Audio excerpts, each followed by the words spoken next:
मंगलम भगवान वीरो मंगलम गौतमगणी मंगलम कुंद कुंदाय जीवधर्मस्तु मंगलम सर्वमंगलमांगल्यं सर्वकल्याणकारकं प्रधानं सर्वजनीनं जयतु शाश्वतं दीनं जयतु शाश्वतं सर्वव्यापीकचिद्रूप स्वरूपाय परात्मने सोपलब्धि प्रसिद्धाय ज्ञानानंदात्मने आत्मरूपियं ब्रह्मभूति याहि लखे भवसिंधु करो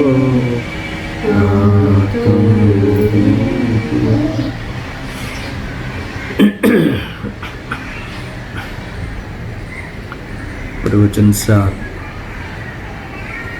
ज्ञान तत्व प्रज्ञापन महाधिकार, उसके अंतर्गत पहला पेटा अधिकार शुद्धोपयोग अधिकार का आज प्रारंभ करते हैं। 13 से लेकर 20 तक की गाथाओं में ये अधिकार लिखा गया है, उस पर संक्षिप्त चर्चा करते हुए प्रारंभ करते हैं।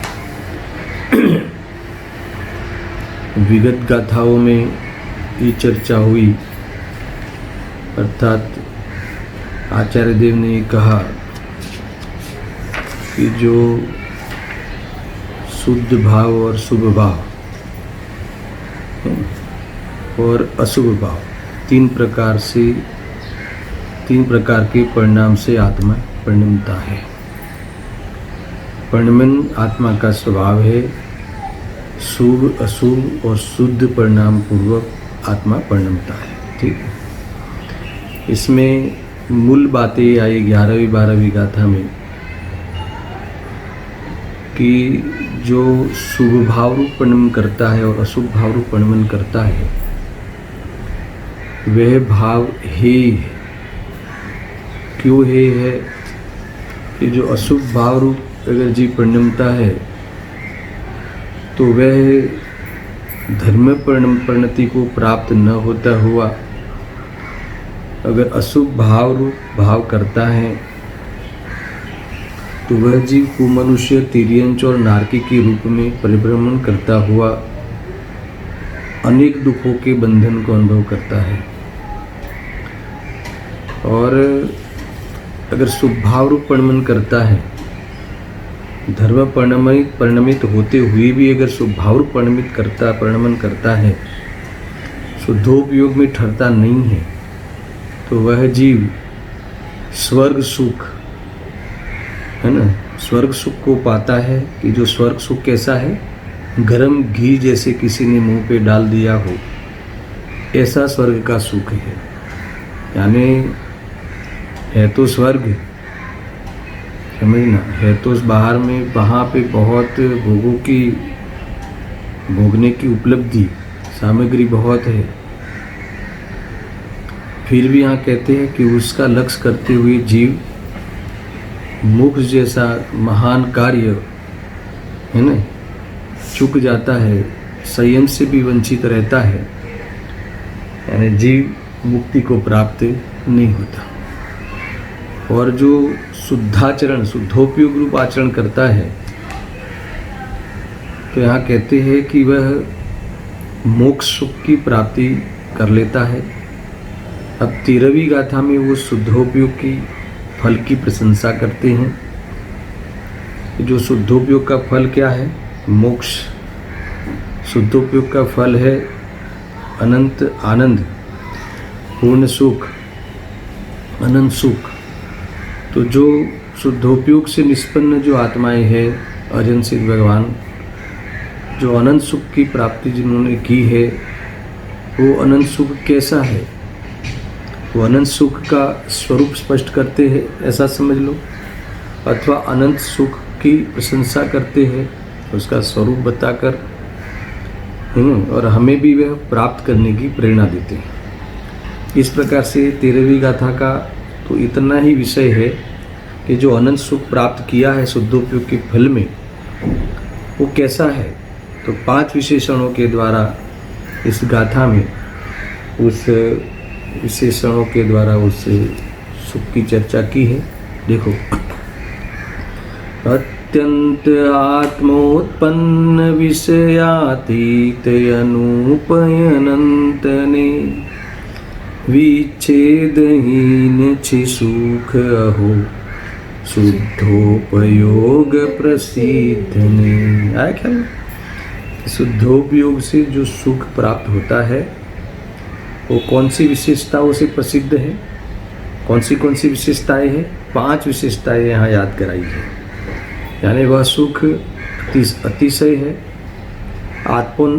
आत्मोत्पन्न है, विषयातीत है, अनुपम है, अनंत है और अविच्छेद्य है ना। ये 5 विशेषणों के द्वारा दर्शन, ध्यान दो यहाँ, ये 5 विशेषणों के द्वारा अतीन्द्रिय सुख का स्वरूप बताया है, उसकी महिमा की है। यद्यपि इतना ही है विषय तो, पर 5 विशेषणों को आचार्य अमृतचंद्र देव ने टीका में खोला है। सामान्य अर्थ करते हुए हम आगे की गाथा में प्रयाण करते हैं। देखो, यहाँ कहते हैं कि पहला नंबर का विशेषण कौन सा है? अतिशय, यानी सातिशय, चमत्कारिक है, ऐसा कहा। क्यों? क्योंकि ये अपूर्व है। पहले कभी ऐसे सुख को प्राप्त इन्होंने किए, किसी ने किया ही नहीं हो। जब भी अनंत सुख को प्राप्त होता है जीव, तो पहली बार ही होता है और अनंत काल तक रहता है ख्याल में? अरे अनेक बार द्रव्यलिंगी साधुपना प्रकट किया, आत्मा के भान के बिना मुनि दशा ग्रहण कर ली, फिर भी ऐसे सुख की प्राप्ति नहीं हुई। इसलिए जो ये सुख, अनंत सुख सर्वज्ञ भगवान ने प्राप्त किया है, ध्यान रखो। अच्छा, यहाँ आ जाओ, इधर आ जाओ, यार मैं ना, जो अनंत सुख की जो प्राप्ति की है, यहाँ भी जो अनंत सुख की जो प्राप्ति हुई है, जो अतीन्द्रिय सुख है ना, वो कैसा है? सातिशयता को प्राप्त हुआ है। सातिशय कहा इसलिए कि कहा कि यह जो पहले अनुभव में, देखो लिखा है, अनादि संसार से जो पहले कभी अनुभव में नहीं आया, ऐसे अपूर्व परम अद्भुत आह्लाद रूप होने से अतिशय है। इसमें कौन सा अतिशय है? कि ये ऐसा अतिशय है, सातिशय है, चैतन्य का चमत्कार होने से हुआ है। अर्थात तो ये पूर्व में कभी ऐसा चखा ही नहीं था, है ना, प्राप्त हुआ ही नहीं था, ऐसा प्राप्त हुआ है, परम है, पवित्र है, सच्चा सुख है। अर्थात सकल ज्ञेय ज्ञायक तदपि निजानंद रसलिंग, है ना, सारे पदार्थों को जानते हुए भी कहीं भी उपयोग पर द्रव्य में रमता नहीं है, कोई शिकायत अर्थात तो विकल्प होते नहीं हैं। ऐसा एक प्रकार से अतिशयता वाला ये सुख है। एक तो ये कहा। दूसरा विशेषण क्या कहा? देखो, हाँ, आत्मोन उत्पन्न, आत्मा के द्वारा उत्पन्न, लिखा है, आत्मा का ही आश्रय लेकर स्वाश्रित प्रवर्तमान होने से आत्मोन उत्पन्न है, आत्मोत्पन्न है। आत्मोत्पन्न क्यों कहा?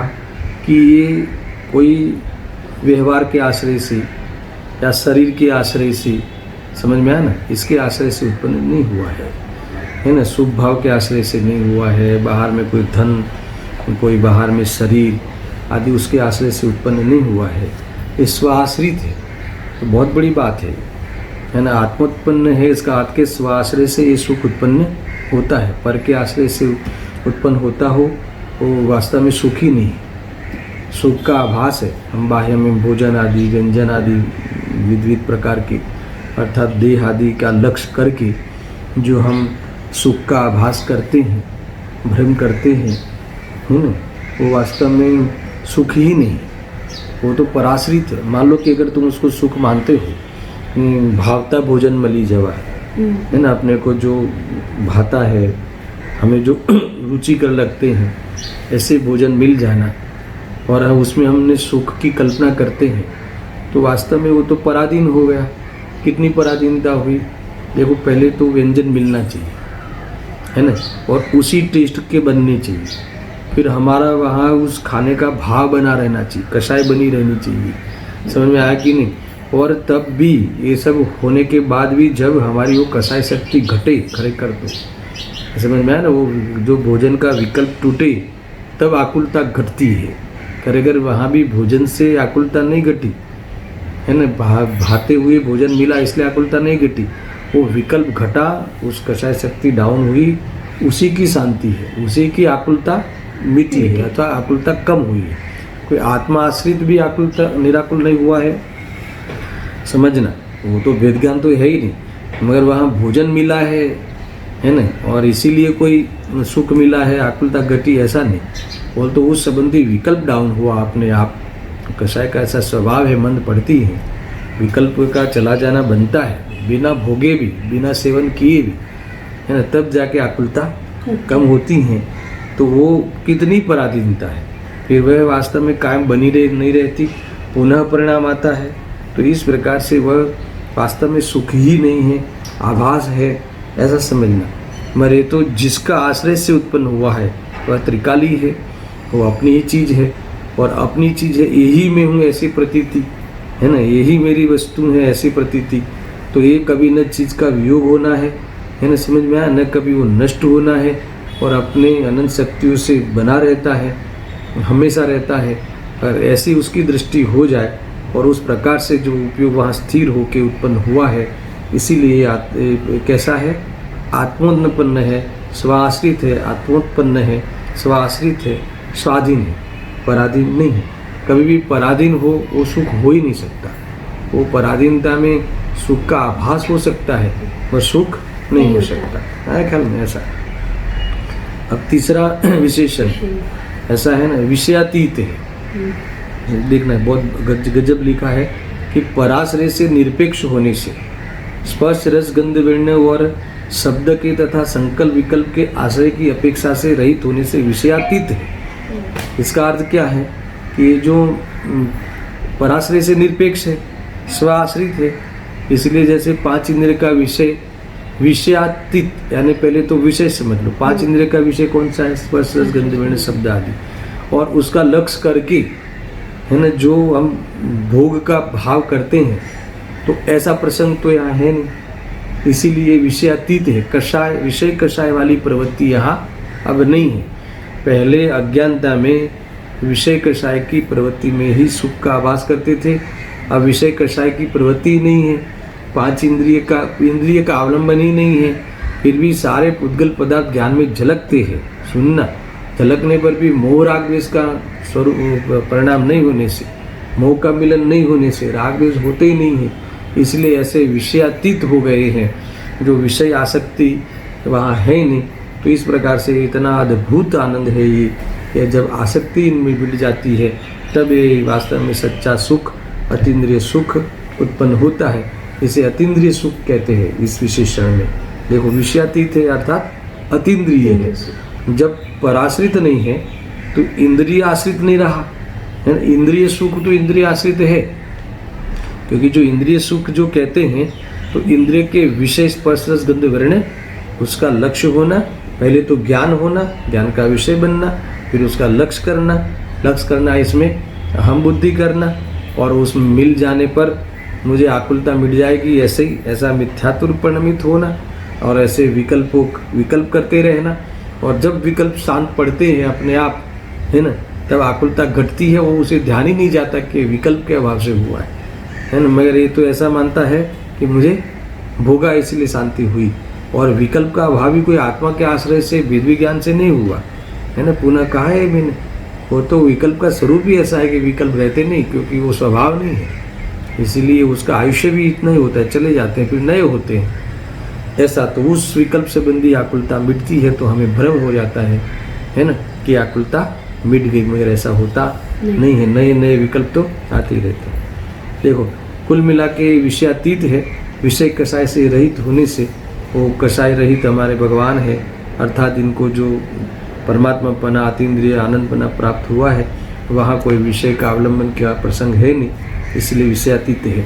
इसके बाद कैसा है, अनुपम, ये भी गजब का विशेषण दिया है। देखो अत्यंत विलक्षण होने से, अन्य सुखों से सर्वथा भिन्न लक्षण वाला होने से अनुपम है। अन्य सुख है ना, वो इसके भी अलावा दूसरा सुख है क्या, वही इंद्रिय सुख, वास्तव में सुख नहीं है, तो दुनिया उसे सुख कहती है, इसीलिए शास्त्र में उस भाषा से इंद्रिय सुख कहते हैं।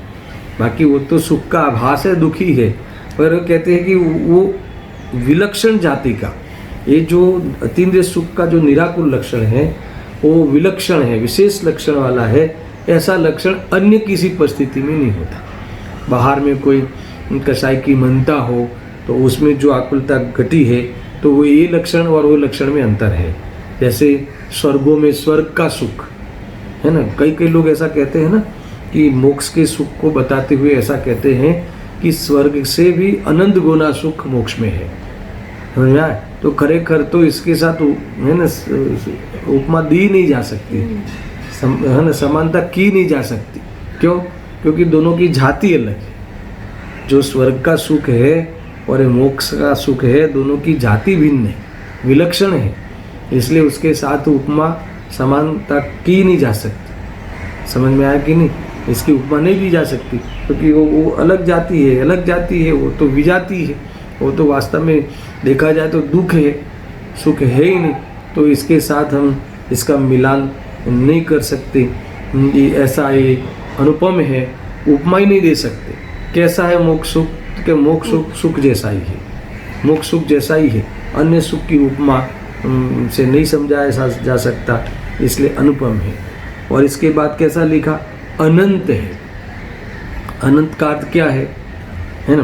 देखो लिखा है समस्त आगामी काल में कभी भी नाश को प्राप्त न होने से अनंत है। एक तो पहले देखो ये सर्वज्ञ भगवान अथवा केवली परमात्मा अत्यंत सिद्ध भगवान का कि ये सुख की बात है, तो एक बार ये सुख प्रकट हो जाता है फिर कभी खंडित नहीं होता।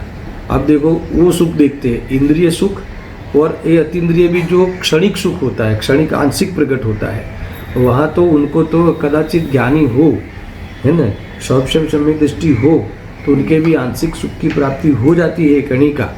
मगर ये भले जाति समान है पर इनके तो ऐसा है कि ये कभी नाश को प्राप्त नहीं होता। अरिहंत सिद्ध भगवान को भी, तो भगवान को तो नीचे की अवस्थाओं में तो ऐसा हो सकता है कि कोई कषाय हावी हो जावे, है ना, अनंतानुबंधी कषाय प्रकट हो जावे, सम्यक दर्शन छूट जावे और तत्व सिद्धांत हो जावे, तो वो सुख तो भले यही जाति का हो मगर आंशिक हो तो अभाव होने का चांस है, मगर ये भी चांस नहीं है। एक तो ये ले लेना। दूसरा इंद्रिय सुख तो क्षणिक ही है, पहले तो सुख ही नहीं है, क्या क्षणिक कहे? समझ में आया ना? ये तो एक क्षण भर का आभास लगता है, कभी कभी वही विषय का सुख हमें आकुलता देता है। समझ में आया? कभी कभी जैसे हमने एक रसगुल्ला खाया, आनंद आया, है ना, फिर दूसरा तीसरा चौथे पांचवे आते आते तो वही विषय कैसा हो जाता है, आकुलता लगने लगती है, क्योंकि वह पहले नंबर के जो रसगुल्ले के सेवन में भी वह निराकुलता नहीं थी, वह मात्र आभास था, ऐसा समझना।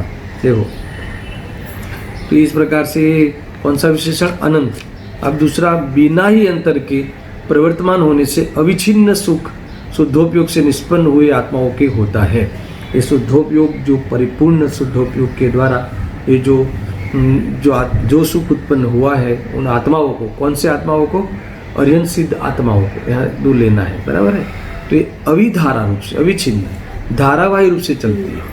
आया था ना पहले 144 वाली गाथा में कि अरिहंत भगवान तो साध्य अनंत काल विज्ञान घन हुए हैं और छद्मस्त नीचे की अवस्था में शुद्धोपयोग के काल में विज्ञान घन होते हैं।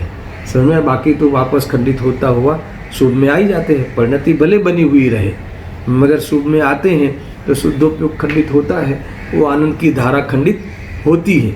आया ख्याल में?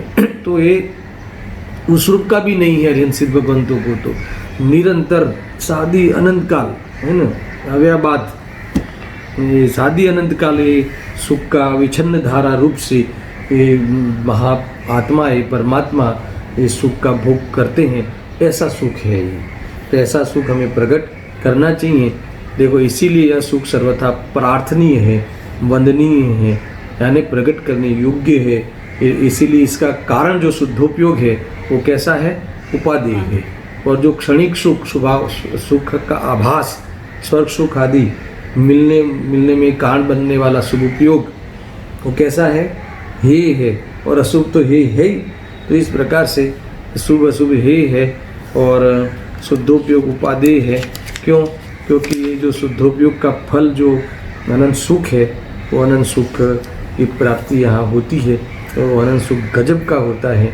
आचार्य देव कहते हैं कि ऐसा साथी से वाला होता है, आत्मोत्पन्न होता है, यानी स्व आश्रित होता है, विषयातीत होता है, अनुपम है, ये अनंत है, अविच्छिन्न है।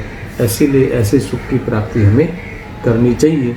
ऐसा कह के शुद्धोपयोग अधिकार में सबसे पहले शुद्धोपयोग के फल की चर्चा की। मैंने कल एक मनोविज्ञान बताया था ना, एक लॉजिक आपको बताया था, इधर ध्यान रखो। एक लॉजिक आपको बताया था, कौन सा? कि जब हमें फल कोई बता दिया जाए तो उस फल का जो उपाय है वो हम करेंगे।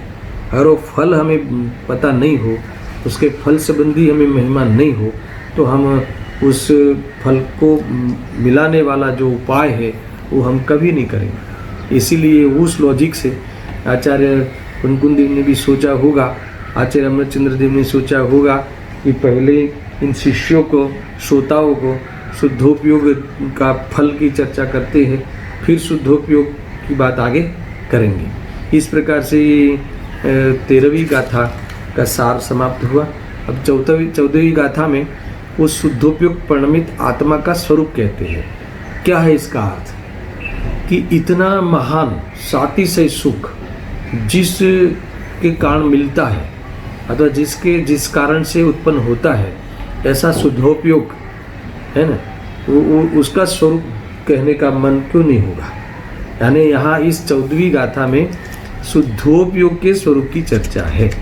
शुद्धोपयोग रूप परिणत आत्मा कहो कि शुद्धोपयोगी मुनिराज का कहो कि शुद्धोपयोग का कहो, सब एक ही बात। तो मैं मूल गाथा में ये कहा है शुद्धोपयोगी श्रवण की चर्चा यहाँ है। क्यों? क्योंकि यही शुद्धोपयोगी श्रवण जो शुद्धोपयोग रूप पुरुषार्थ करते हुए क्षपक श्रेणी में आरोहण करते हैं, और जो हमने अभी पूर्व गाथा में जो आनंद की बात की थी, उन अर्हन सिद्धों के आनंद की चर्चा की थी, ऐसे आनंद को प्राप्त हुआ जाता है। देखो गजब की बात है ये कि शुद्धोपयोग की चर्चा करने का मन इसलिए आचार्य देव को हुआ कि जिसका फल आनंद है। और ये जो ऐसी जो शुद्धोपयोग की परिभाषा इस गाथा में की है, ऐसी शुद्धोपयोग की परिभाषा कहीं भी नहीं है। मैं पहले गाथा पढ़ता हूँ, देखो। सुविदिदपयथ सुतो संजमवत वसंजूदो विगदरागो समणो समसूह दुःखो भणिदो शुद्धो वो गोती सुविदित सूत्र पदार्थ संयम तप सहित वितरागने सुख दुख मासम श्रमणने शुद्धोपयोग जीनो कहे। है ना, जिनेंद्र भगवान शुद्धोपयोगी श्रवण किसको कहते हैं? कि जो शुद्धोपयोगी श्रवण, ऐसा कह कर यहाँ कहते हैं कि जिन्होंने पदार्थों को और सूत्रों को भली भांति जान लिया है, जो संयम और तप युक्त है, जो वितराग अर्थात राग सहित है, और जिन्हें सुख दुख समान है, ऐसे श्रमणों को, ऐसे मुनिवरों को शुद्धोपयोगी कहा गया है ना। इसमें एक दो बात मैं पहले आपसे इसमें क्लियर करता हूँ कि शुद्धोपयोगी श्रमण और शुभोपयोगी श्रमण, समझ में आया ना? दो प्रकार के श्रमण नहीं होते। हाँ ख्याल, शुभोपयोगी मुनि और शुद्धोपयोगी मुनि, ऐसे दो कैटेगरी के मुनि नहीं होते। यानी एक ग्रुप शुद्धोपयोगी मुनि का और एक ग्रुप शुभोपयोगी मुनि का, ऐसे दो शुभोपयोगी मुनि नहीं होते। दो प्रकार के मुनि नहीं होते। एक ही मुनि के शुद्धोपयोग और शुभोपयोग होता है। समझ में आया ना। जब मुनिराज शुद्धोपयोग में से स्वरूप की लीनता का भंग करते हुए कमजोर पुरुषार्थ जब होता है, पुरुषार्थ की कमजोरी आती है, पुरुषार्थ में कमजोरीपना आता है, तब कहाँ आते हैं? शुभोपयोग में आते हैं। यानी उनका उपयोग शुभ भावों में व्यवसाय करता है। इतना ख्याल में आया। जब शुभ भाव में व्यवसाय करता हुआ वर्तते हैं, अर्थात तो 28 मुल्क उनके पालन आदि में वर्तन करते हैं, अर्थात तो मुनि संघों के संचालन का विकल्प करते हैं, अर्थात तो अपने ही सटावश्यक रूप पालन में स्वाध्याय आदि करने कराने में उपयोग लगता है, वह उसमें उपयोग जब रमता है तब वह शुभोपयोगी मुनि हुए। और वही मुनि अंतर्व्रत काल के अंतर्गत नियम से स्वरूप में लीन होते हैं विकल्प का अभाव करके, वो शुद्धोपयोगी हुए। यानी 6वां 7वां 7वां गुणस्थान एक ही मुनि राज्य होते हैं, 6वें में आते हैं गुणस्थान के अनुसार, तो शुभोपयोगी हुए। और वह जब 7वें में जाते हैं, कब जाते हैं? हर अंतर्व्रत में, तो शुद्धोपयोगी हुए। मर्द वो 7वें में से फिर गिरते नहीं, शुभोपयोग में नहीं आते और शुद्धोपयोगी ही रहते हैं। यानी शुद्धोपयोग में एकाग्रता बढ़ती है, आत्मा में एकाग्रता बढ़ती है, शुद्धोपयोग की क्वालिटी सुधरती है, अनेक सपक श्रेणी के लेवल स्तर की शुद्धोपयोग होता है। समझ में आया ना। तब जाके ऐसा शुद्धोपयोग का फल क्या आएगा? अरिहंत सिद्धि सा आती है। समझ में आया ना। तो इसीलिए वो शुद्धोपयोग में रहना उचित है।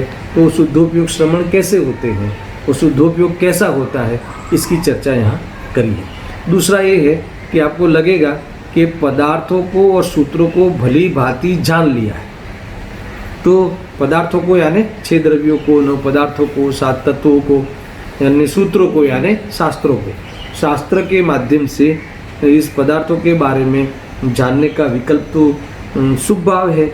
और आप तो शुद्ध श्रवण की चर्चा करते हो, सुनना बराबर से। तो यहाँ जो 7 तत्वों का, 6 द्रव्यों का, 9 पदार्थों का शास्त्र ज्ञान अथवा शास्त्र के माध्यम से है ना अभ्यास करते हैं, उसका विकल्प करते हैं, उसका ज्ञान करते हैं, ऐसे मुनिराज की बात नहीं की है ना, उस उपयोग की बात नहीं की है। पर उस पूर्वक जब शुद्धोपयोग में चले जाते हैं तो इसमें एक बड़ी बात तो ये की कि मुनिराज जैसे महान पुरुष भी है ना, जब आत्म तत्व का विचार करते हैं, जागो, जब है ना 7 तत्वों को, 6 द्रव्यों के बारे में तत्व जब अभ्यास करते हैं, जब करते हैं तो आगम के परिप्रेक्ष्य में रहते करते हैं, आगम आश्रय से विचार करते हैं, है ना।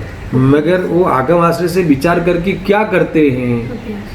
तो क्या निश्चय रत्नत्रय प्रकट करते हैं, शुद्धोपयोग में लीन होते हैं। इसलिए उपचार से शास्त्र का और पदार्थ का ज्ञान करके लिखा है। देखो मैं टीका में पढ़ता हूँ, वास्तव में पढ़ा कब कहलाएगा, है ना, जब पढ़ रहा इस व्यक्ति ने शास्त्र का अभ्यास किया, पदार्थों का ज्ञान किया, शास्त्रों का अभ्यास किया, भी कब कहलाएगा कि वह करने के पश्चात जब सम्यक दर्शन की प्राप्ति, सम्यक दर्शन ज्ञान प्राप्त करके स्वरूप में लीन होते हैं, रत्नत्रय की प्राप्ति करते हैं, तब जाके ये क्या कहलाएंगे? उन्होंने अभ्यास किया, उपचार से कहलाएंगे। मगर ये वास्तव में शास्त्रों का अभ्यास करते हुए मुनिराज की बात नहीं है, उस पूर्वक को शुद्धोपयोग में जाते हैं, इसलिए इनको यहाँ याद किया। देखो मैं पढ़ता हूँ, संयम और तप भी यहाँ निश्चय संयम लिया है, निश्चय तप लिया है ना, राग रहित वितरागता को याद किया गया है। ये शुद्धोपयोग का अर्थ एक सीधा अर्थ में कहे तो देखो उपयोग ज्ञान की पर्याय, इसे थोड़ा सा समझ लो, उपयोग ज्ञान की पर्याय है और शुभ अशुभ और शुद्ध चारित्र की पर्याय है, ठीक है। और इसके पीछे अगर जब शुद्ध में उपयोग रमेगा तो वो श्रद्धा सम्यक पूर्वक ही शुद्ध में रमेगा, नहीं तो नहीं रम सकता। इसलिए श्रद्धा का सम्यकपना इसमें अंडरस्टूड है शुद्धोपयोग में। समझ में आया? शुभ अशुभ और शुद्ध 3 परिणाम हुआ। अब जब किसी व्यक्ति का अगर कोई अज्ञानी हो और अज्ञानी से उपादेय बुद्धि पूर्वक अशुभ भाव में जिसका उपयोग व्यवसाय करेगा, वो तो अज्ञानी हो गया, पापात्मा हो गया, बराबर है। मगर कभी कभी ज्ञानी का भी जब स्वरूप में लीन नहीं होते तब उनका उपयोग उपयोग यानी ज्ञान दर्शन का व्यवसाय भगवान की भक्ति आदि के परिणामों में करता है तो वो शुभ उपयोग हो गया। समझ में आया? अब शुद्ध उपयोग में क्या लोगे? सुनो यहाँ, तो यहाँ क्या लोगे कि जो शुभ अशुभ भाव है, अब शुद्ध भाव किसे कहते हैं? शुभ अशुभ भाव से रहित शुद्ध भाव। शुभ अशुभ भाव चला गया, पाप पुण्य का भाव चला गया, पाप पुण्य की उपाधि बुद्धि पूर्वक का पाप पुण्य भाव चला गया, समस्त पाप पुण्य भाव भी वहाँ उपयोग में नहीं रहा, तो शुद्ध उपयोग हुआ। समझ में आया ना? तो शुद्ध उपयोग का अर्थ है कसाई रहित ही उपयोग का व्यवसाय। अब वो किस में व्यवसाय करेगा? जो भी पदार्थों के जानने का व्यवसाय करेगा, आत्मा संबंधी व्यवसाय करे या पर पदार्थ संबंधी व्यवसाय करे, किसका करता है, जानने में क्या आता है उससे कोई मतलब नहीं है। उस समय जानने की योग्यता जो होगी पर्याय की, अर्थात कर्म से लेवे तो उस संबंधी ज्ञानावणी कर्म का जिस संबंधी क्षयक्षम होगा, जिस पदार्थ संबंधी उस संबंधी ज्ञान का उगाड़ होगा, वो निमित्त की ओर से अथवा पर्याय की उस समय की जो योग्यता होगी ज्ञेय को ज्ञान करने की, ज्ञेय को है ना ज्ञान में लेने की, तो उस संबंधी जिस पदार्थ को ज्ञेय बनाने की ज्ञान की योग्यता होगी वो ज्ञान होगा। मगर वह ज्ञान दर्शन, वह ज्ञान का व्यवसाय होता हुआ भी कसाय नहीं होवे, है ना, कसाय रहित होवे, तो वो कौन सा उपयोग कहलाएगा? शुद्ध उपयोग कहलाएगा। ऐसा शुद्ध उपयोग है ना शुक्ल ध्यान रूप आगे कहने वाले आचार्य जयसेन देव ने तो दोनों पायों को यहाँ याद किया है। शुक्ल ध्यान के 2 पाय रूप आगे बढ़ता है जी। देखो यहाँ कहते हैं, ऐसा है ना, हाँ, तो आगे की गाथा में इन्होंने 15वीं गाथा में शुक्ल ध्यान का आधार लेके इन्होंने शुद्ध उपयोग की चर्चा की है। देखो तो कितनी बातें हुई दर्शन कि जिन्होंने सूत्रों के और अर्थ के ज्ञान, देखो सूत्रों के अर्थ के इसमें क्या लेना, सूत्रों के अर्थ में क्या लेना? देखो 2 अलग अलग भी ले सकते हैं। सूत्र यानी गाथा और उसका अर्थ यानी उसका मीनिंग, मर्म। एक तो ये सामान्य अर्थ, दूसरा सूत्र में जो अर्थ यानी पदार्थ। अर्थ का एक अर्थ होता है पदार्थ, है ना, तो जो अर्थ यानी पदार्थ। 6 द्रव्यों को भी अर्थ कहते हैं, द्रव्यों को भी अर्थ कहते हैं, गुण को भी अर्थ कहते हैं, पर्याय को भी अर्थ कहते हैं। बहुत सारी चर्चा आगे है। 6 द्रव्यों को भी 6 द्रव्यों को 7 तत्वों को, है ना, वो 7 तत्वों को भी भेद करके 9 पदार्थ कहते हैं। तो जितने भी जो पदार्थ है, सूत्र में जो पदार्थ विज्ञान कहा स्वपर का, तो इसके आधार से है ना ज्ञान बल के द्वारा, अब ज्ञान को यहाँ एंट्री दे दी। ज्ञान यहाँ कौन सा ज्ञान लेना है दर्शन? भेद ज्ञान। कौन सा भेद ज्ञान लेना है? परिणमन रूप भेद ज्ञान। ज्ञान बल से स्वद्रव्य और परद्रव्य के विभाग के परिज्ञान में, स्वद्रव्य और परद्रव्य के विभाग के परिज्ञान में, ख्याल में आया ना? परिज्ञान में यानी उस प्रकार के यथार्थ ज्ञान में लिखा है, पूरा ज्ञान में। यथार्थ ज्ञान ही पूर्ण ज्ञान होता है।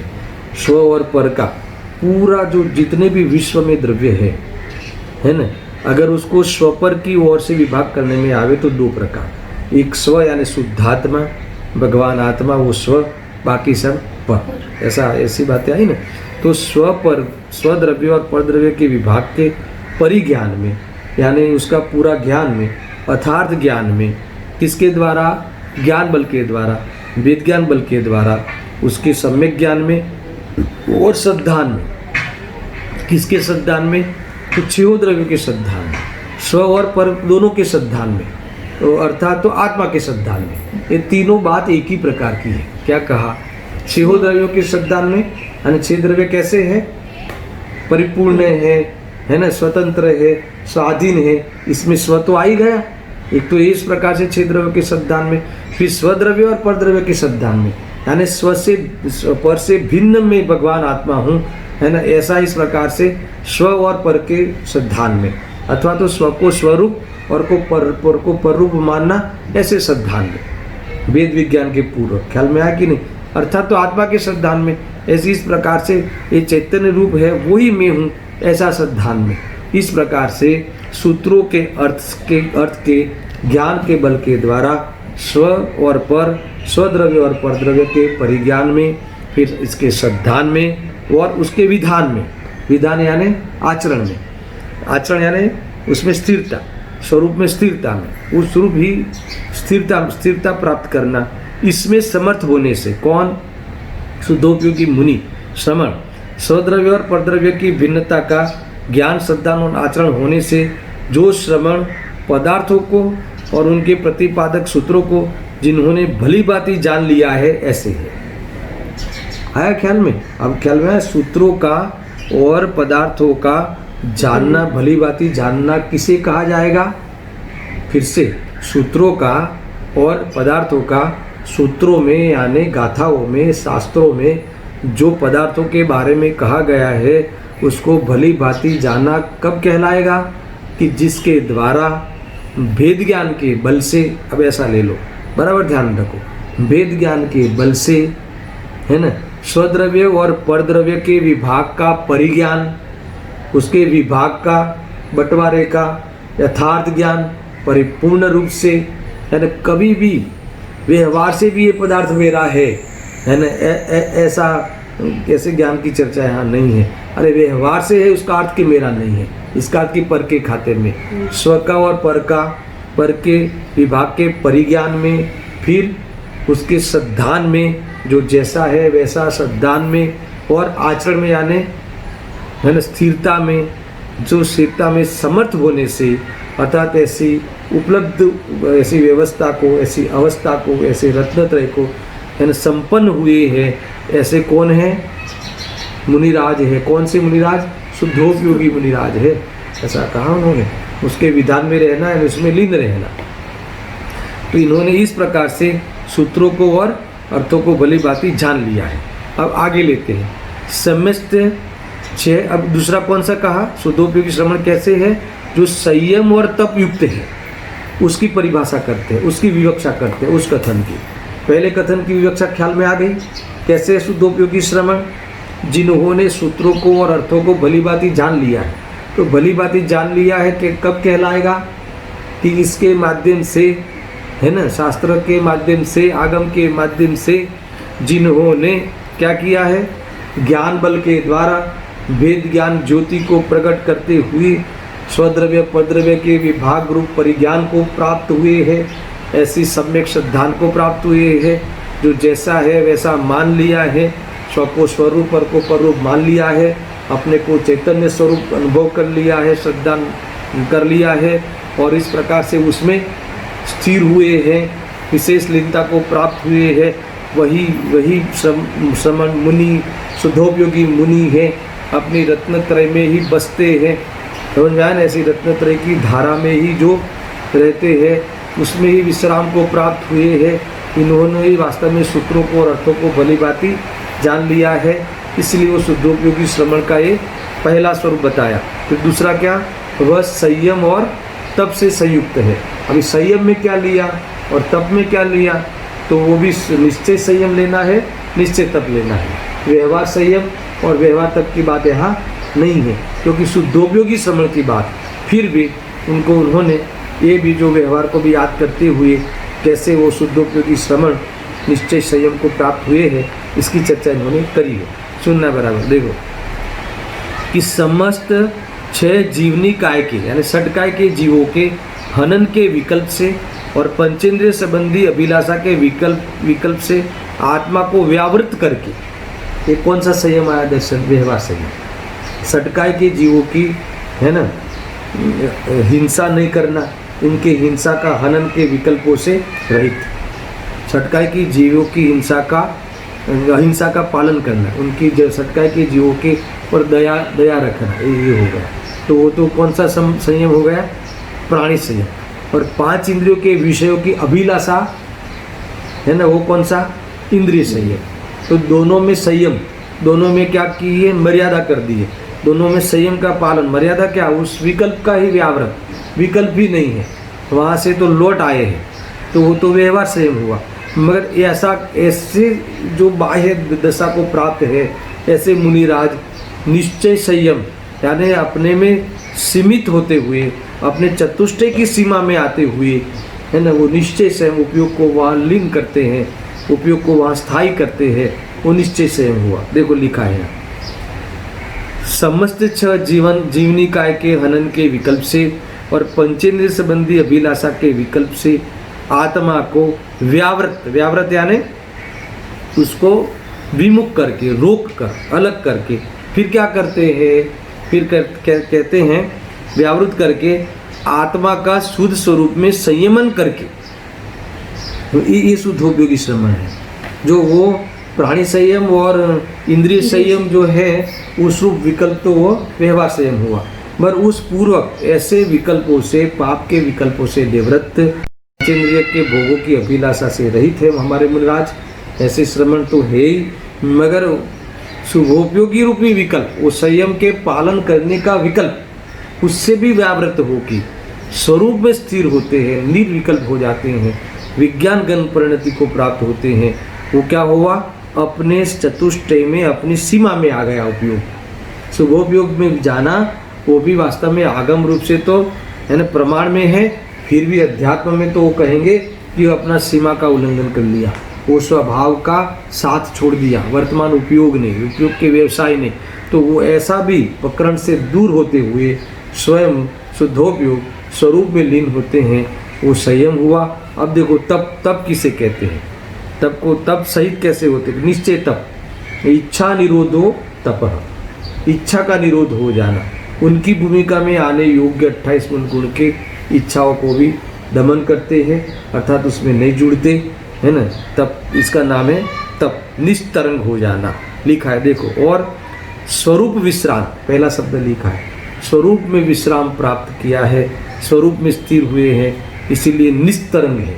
निस्तरंग यानी कोई भी तरंग नहीं उठी, कोई भी इच्छाएं उत्पन्न नहीं हुई, इच्छा का निरोध हो गया, इच्छा रुक गई है। यानी ऐसा समझ लो कि जो संचलन कषाय का मंद उदय के काल में होने वाली प्रवृत्ति में उपयोग जोड़ते ही नहीं, है ना, उसमें एंगेज, स्वरूप में ही एंगेज हो गए हैं, उसमें एंगेज करते ही नहीं, है ना। उदय तो आया है मगर उसका अनुभाग को नहीं भोगते, समझा ना, उस कर्म के अनुभाग में नहीं रहते, उस फल में नहीं जुड़ते, उपयोग वहाँ नहीं जोड़ते, स्वरूप में एंगेज करते हैं, वो शुद्धोपयोगी श्रमण है। वो वास्तव में कैसे है, स्वरूप विश्रांत है, निस्तरंग है, और दूसरा चैतन्य प्रतपन, यानी चैतन्य का प्रताप है, वेद ज्ञान की ज्योति जो है उदित हो गई है, प्रकट हो गई है। ऐसा होने से वह संयम और तप से युक्त है। शुद्धोपयोगी श्रमण किसे कहते हैं, जो इस प्रकार के संयम से और इस प्रकार के निश्चय तप से संयुक्त है, वो हमारे श्रमण शुद्धोपयोगी श्रमण है। देखो ऐसे शुद्धोपयोग का फल अरहंत दशा आता है, जो शुद्धोपयोग कमजोर पड़ के शुभ में चले जावे तो ऐसा शुद्धोपयोग आगे कार्यकारी नहीं बनता। देखो और आगे क्या कहते हैं, देखो एक एक विशेषण, जो वितराग अर्थात राग रहित है, उस कथन की विवक्षा कैसे करते हैं, सकल मोहनीय के विपाक से भेद की भावना की उत्कृष्टता से, अर्थात समस्त मोहनीय कर्म के उदय से भिन्नत्व की उत्कृष्ट भावना से निर्विकार आत्मस्वरूप को प्रकट किया होने से जो वितराग है। अब ये शुद्धोपयोग कैसा है, जिसका उपयोग शुद्ध में ही रमता है, यानी जो मोहनीय कर्म उनको बाकी है, चारित्र मोहनीय, अभी कहा ना थोड़ी देर में, उसका विपाक यानी उदय होकर जो भी बाहर में व्यवस्था बनती है उसके साथ वो भिड़ते नहीं हैं, उससे भिन्न रहते हुए उसमें जुड़ते नहीं हैं, उसका मिलन करते नहीं हैं। कोई प्रशंसा कर लेवे, है ना, वो चारित्र मोहनीय का उदय है, उदय जो मंद उदय आया है तो जुड़ने का, तीव्र उदय आवे तो जुड़ जाएंगे, तो जुड़ जाएंगे तो तीव्र उदय कहलाएगा। मगर कोई प्रशंसा करता है, कोई उनके निंदा करता है, कोई स्तुति करता है, ऐसे जो बाहर में उदय आते हैं तो उसमें संचलन कषाय कण में उदय आके उनको दया आ सकती है, मगर उसमें नहीं जुड़ पाते, नहीं जुड़ते, है ना, उसमें मिलन नहीं करते। तो कहाँ मिलन करते हैं, है ना, वितरागी रहते हैं, वो राग रूप परिणमित नहीं होते, वो उपयोग वितरागता में ही व्यवसाय करता है। तो ऐसे हमारे मुनिराज शुद्धोपयोगी श्रमण वितरागी है। देखो फिर कुछ भी हो जाए, कोई निंदा करे, कोई गाली देवे, कोई पत्थर फेंके, जो भी करना है वो बाहर का उदय होवे, उस समय संचलन कषाय का मंद उदय होने से वह उपयोग वहाँ नहीं जुड़ता। तीव्र उदय आवे और स्वरूप में नहीं रहे तो जुड़ जाए। स्वरूप में चले जावे तो उदय, तीव्र उदय आने वाला, आवली में मंद उदय आके उदय आकर खिरता है वो कर, ख्याल में आया कि नहीं। अनुभाग उदय नहीं आता, फिर स्वरूप में जुड़ जाते हैं। ऐसा निर्विकार आत्मस्वरूप को प्रकट किया होने से जो वितराग है। और सुनना, अब चौथा शुद्धोपयोगी श्रवण क्यों कहते हैं? और जिन्हें सुख दुख समान है, सुख दुख समान है उसका अर्थ क्या है ना, पाप का उदय और पुण्य का उदय। पुण्य के उदय को दुनिया में लोक में सुख कहते हैं और पाप के उदय को दुख कहते हैं। फिर दोनों अवस्था में समता को धारण करते हैं। दोनों उदय हो तो दोनों उदय के ज्ञाता रहते हैं, उनको भी पाप का उदय आता है। पाप परिणाम नहीं होता, पाप परिणाम की तो सत्ता ही नहीं है इनकी, तो पाप का उदय होता है ना। उनके भी बाहर में वो उपसर्ग आदि आते हैं, समझ में आया। फिर भी दोनों अवस्था में, दोनों परिस्थितियों में कोई उस पर सांप फेंके, अर्थात कोई सांप उठा लेवे, तो दोनों जीवों को क्या कहते हैं? तेरा अविनाशी कल्याण, है ना। किसी में राग द्वेष नहीं करते, ये तो भी ये तो इस प्रकार से कल्याण हो कि सबका, ऐसा भाव भी वहाँ नहीं रहे और साम्य भाव कोई प्राप्त रहते हैं, स्वरूप में रहते हैं। कोई शरीर को छेदे, कोई शरीर को बाहर में आहार आदि देने का भाव रखता हो, जो भी करता हो, सांप हटावे, उपसर्ग हटावे, तो भी उस स्वरूप में लीन रहते हुए वास्तव में अर्यन दशा को प्राप्त होते हैं। देखो यहाँ लिखा है, मैं पढ़ता हूँ उसका विस्तार कैसे किया है। कभी कभी विस्तार की भाषा कठिन भी है, देखो। और परम कला के अवलोकन के कारण, आया ना, परम कला यानी वेद विज्ञान की कला को प्राप्त होने से, है ना, इस प्रकार से ही देखते हुए होने के कारण साता वेदनी तथा असाता वेदनी के विपाक से उत्पन्न होने वाले जो सुख दुख, यानी उदय पाप का उदय, पुण्य उदय, बाहर में अवस्था होने वाले उस परिस्थिति में भी जो सुख दुख, उन सुख दुख जनित परिणामों की विषमता का अनुभव नहीं होने से, समझ में आया ना, उस साता असाता में राग ही नहीं होता। असाता में कोई द्वेष होवे और साता में कोई राग होवे, ऐसा राग भी उसको प्राप्त ही नहीं होते। क्यों? क्योंकि शुद्धोपयोग में है, वितरागी है, वहाँ जुड़ ही नहीं पाते। उदय को निर्मूल कर दिया।